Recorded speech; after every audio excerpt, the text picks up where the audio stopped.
So without further ado, I'd like to introduce Dr. Carl Marcy. Carl has an MD from Harvard, which, you know, actually sounds amazing. And Carl is one of the old-timers in neuromarketing. He co-founded Interscope. He's currently the chairman and the chief science officer. He knows a lot about what we're talking about today. He's going to lead this great panel of advertisers. Carl, please come on up. Thank you, Carolyn. I am going to ask our panelists to come up and take a seat. We have 20 minutes, and this is sort of round 3 of what we're calling sort of up close with clients. And I was doing a little back of the envelope as we were sort of chatting a few moments ago. As Carolyn mentioned, I've been at this now for about almost 9 years. And with these 3 clients, we have collectively among us over 15 years of consumer neuroscience experience. So these folks have been at it for a while, and I've asked them to come up and share their story. So let me first introduce them. First, we have Alida Baram. She's a manager at Campbell Soup Company for customer and consumer insights, and she is responsible for the Swanson, Prego, and Pace brands. And she's been there for a little over 6 years. Next to Alida is Bill Beam. Bill has had a number of stints from Pepsi, SAB Miller, and Colgate-Palmolive, and most recently moved over to Mattel. And our experience is really in the Colgate chapter of your experience. And then finally, we have Jay Leon. Jay is the Vice President of Sports Research at Turner Broadcasting. And so what that means is he kind of has a bit of a fun job because he gets to think about the NBA, the NCAA, PGA, and all the different Major League Baseball. A lot of really great sports and different perspective. And what I like about these 3, not only are they real leaders in the space and early adopters, is they have 3 different perspectives. And I'm going to ask them to tell a story from their perspective. And Alida really has the communications perspective, and also obviously a big advertiser. Bill, we worked with on the shopper side of things, so more different part of the purchase funnel. And then Jay from the media side. And so I hope what you're going to hear a little bit about is how broadly some of the tools that we've brought to market have been used. So I'm going to start with Alida. And tell us a little bit about not only how you've worked with Interscope and the value you found, but also a little bit about the challenges, right? Because we know there are challenges to doing this work. Good afternoon, everyone. The quest for deeper insights led Campbell's to experiment with these neuroscience tools a few years ago. This is a little too loud. It's maybe a little closer. Okay, sorry about that. So the idea came from the desire to develop communication and subsequently test with consumers' mind in mind. We know that most of the human decision-making happening is subconscious, but opportunity opened up for us with all these cutting-edge tools a few years back to really tap into that part of the human brain to help us to assess how consumers connect emotionally with our brands as we assess advertising or develop new packaging, as well as simplify consumer shopping experience. So with that, my angle has been within the last, I don't know, at least a couple of years, very heavily using biometric in addition to the self-report conscious measures to provide the true understanding of how consumer reacts to the communication. So the pieces that I value the most is that with the biometric measures, you get this moment-by-moment feedback as consumers evaluate the stimulus. And what it does is it allows us to really pinpoint to the specific elements of the executional elements that would help us to assess whether it's working as intended and what other areas are for optimization.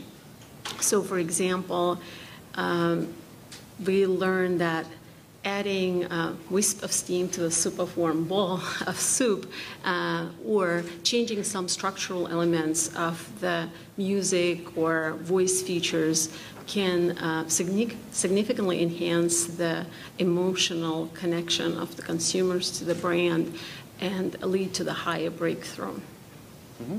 And to talk a little bit about how the creative agencies are handling this material. I mean, we know that they're a big part of the equation, right, as we build communications together. So there are barriers, right? And I think the biggest one is the unknown. The unknown can be scary. And I think acting as a change agent, especially when it comes to us, to insights professionals within the organization, whether we're talking to internal stakeholders or to the agency, and helping them and guiding them how to think about collecting consumer feedback is very, very important. And a lot of times, I think I find myself less and less now than in the past needing to more proactively guide my partners in that regards. And do you think that's because they're sort of moving up the education curve, learning curve over time? I think it's definitely happening because results are proving, and then what they see is that first of all, that when you integrate different measures, that you can get more comprehensive overview of what's happening. I think I've been, for that reason, being a big proponent of integrating non-conscious with conscious measures, because what it happens at that point is that you take things that consumers can't articulate, that unstated emotion, and measure that, along with other biometric measures like eye tracking, et cetera. It helps you to see what consumers paying attention to, and whether they're reacting to it emotionally or not. And what self-report, more conscious, traditional questioning does is it helps us to understand the why behind that. And I think for agencies and even internal stakeholders, understanding that why, in addition to what, together, it empowers them to know what exactly to do in the next step. Mm-hmm. You end up with very actionable insights that people can latch to and can understand better. Yeah, that's great. And I think a couple points there. One is that by getting moment-to-moment data, we can be a little bit more targeted in the recommendations we make. And then two, by integrating multiple measures, it's a little harder for I think at times the agency or even your internal stakeholders to say, oh, no, we disagree, right? When you've got 4 different measures telling you that people are tuning out, that becomes really powerful. Thank you. Exactly. Bill, tell us a little bit about from your perspective. Well, I just truth here. I'm a little bit of a ringer, right? So I have a graduate degree in developmental biopsychology, but so the vocabulary and the tools and the processes were not foreign to me. But I have to say that it was 25 years before I got to use any of the things I learned in graduate school in an actual business setting around this. It took that long for the market to catch up. It took that long for people to develop a vocabulary, but that said, once the mechanism presented itself to do the kinds of things we've been talking about all day here, we were willing to experiment with it. And at the company where I worked, primarily I'm talking about Colgate-Palmolive, experiment was the operating word. Nobody wanted to invest in something that in their mind was untried and untrue, and in particular didn't want to invest in anything that might conflict with everything that they thought they knew already. And so the journey to get biometrics and unconscious as part of even just the lexicon of how we do research was not a simple task. It was a long, long road of selling constantly to get it done, and even then I think we're still having some issues with it. But eventually, and we had a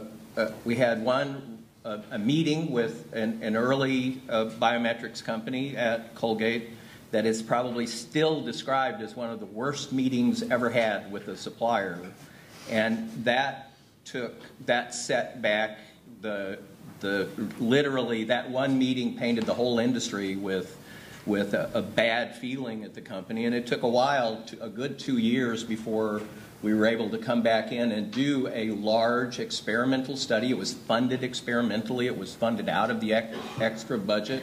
I mean, it was funded outside of the regular budget. And the results were pretty great from my perspective. So we tested a huge in-store stimulus study. It was maybe, what, Carl, 13, 14 different pieces of POS that we were working with, and just the short story was every single traditional method that we used was a tie. So every single one of them was a tie, and it was the biometric measurements, that the unconscious measurements, the one that people were in control with, that gave us a dialogue with the creatives and the marketers that said some of these things really aren't working, or we need to know some more about. But even then, even with a really strong study and a really successful experiment behind it, at the end, adoption still was not immediate. It's still not immediate. It's still not a common technique at Colgate. And I mean, I told somebody this morning that some of my conversations with people, even in the face of the evidence demonstrating the tie breaking and the decisions that we made and et cetera, was like talking to people and telling them that elves existed.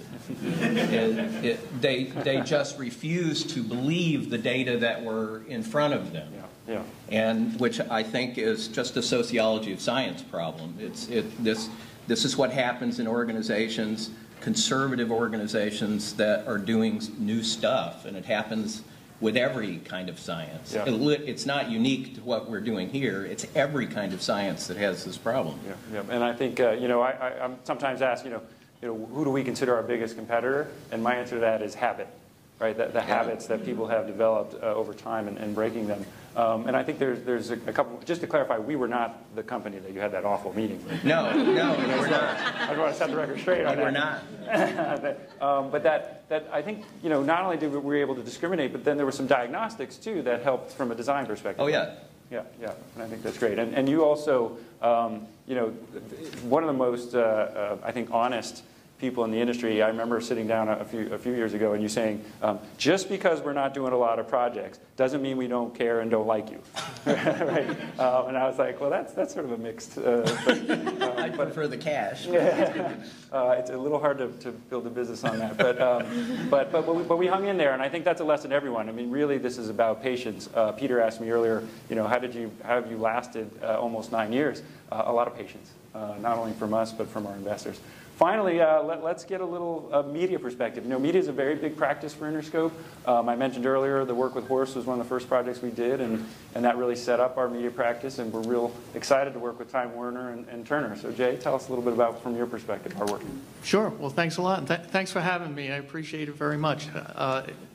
Let me explain that one of our big projects is a joint venture we have with CBS, the Division I men's NCAA basketball tournament, or March Madness. And an interesting part of this deal that we have that's not like any other deal that we entered into with sports leagues is that we're selling the custom sponsorships. Now let me explain. When you hear the term, the official automobile of the Winter Olympics, that special sponsorship has associated with it a licensing fee. And so we don't sell those sponsorships for our other events, but we do sell it along with CBS for the NCAA tournament. So let me explain that up until we had the event, basically there was no data, there was no documentation as to the value they were getting for this fee. It was basically tall, handsome, smart, athletic, glib guys like Carl selling the thing basically on how spectacular it was. So we looked to solve that problem. Sort of the trust me approach, yeah? Yes, exactly. And I trust you. I really do. I appreciate that. So what we I did is I did commission Interscope to come in and do biometric research, because one of the special qualities of being a corporate sponsor is that you are permitted to customize your media spots in the tournament with tags and logos, with talent, celebrities, with footage, with imagery associated with the NCAA tournament. You can't do that if you're not a corporate partner. And so what we wanted to show is that if you customize those spots, the engagement was higher, and there was therefore added value than if you just add a standard ad like everybody else. Well, what we did is in 2013, we started with a simulated test that we did up in Boston in your lab, in which we took an old game and people came in, and then we compared it to watching sitcoms, and it was interesting and it bore out what we thought. But what we really wanted to do was test it in a live setting. So in 2013, during the Thursday night of the round of 64, we had folks come in and watch a live game, and we actually saw a statistically significant difference between the engagement of the customized spots versus the standard ads. And then in 2014, we replicated the study and did it again in front of a live group. And this time, we added a second screen aspect to it. So on Thursday night, we had people only watching TV, the game. We also had another cell watching the game and also engaging in the tournament with a second screen, a tablet usually. And then on Friday night, we had people watching games only on a mobile device.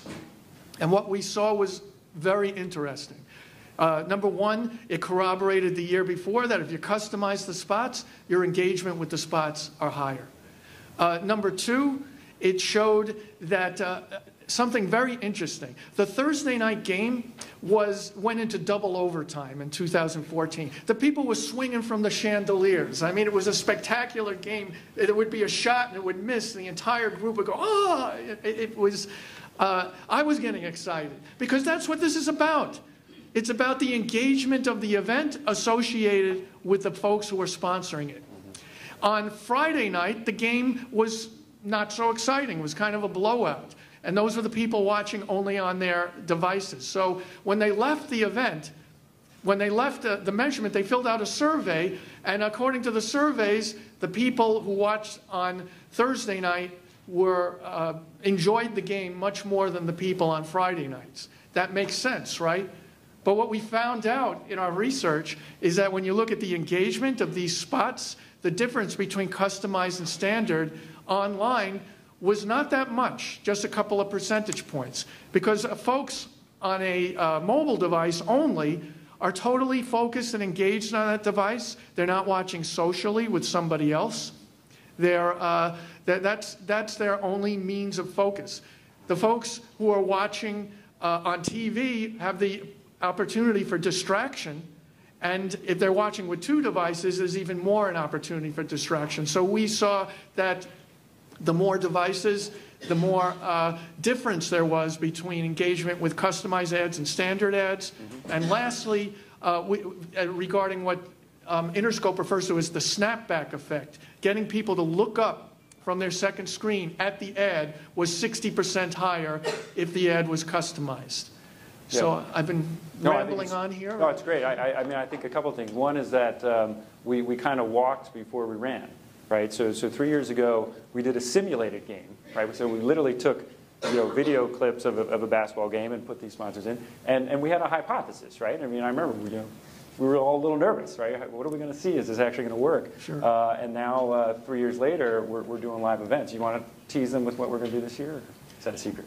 What we're I haven't gotten approval for it yet.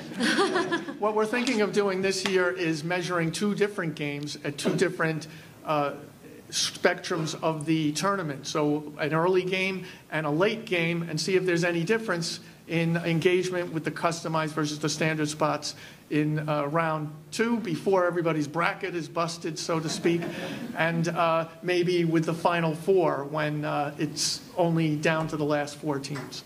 Great, great. So Lita, Bill, Jay, I want to personally thank you for being great clients over the years. I want to thank you on behalf of the audience for taking time from your busy schedule. And I think when the annals of consumer neuroscience are written, the work you guys have done will certainly be the beginning chapter. So thank you very much. Thank you.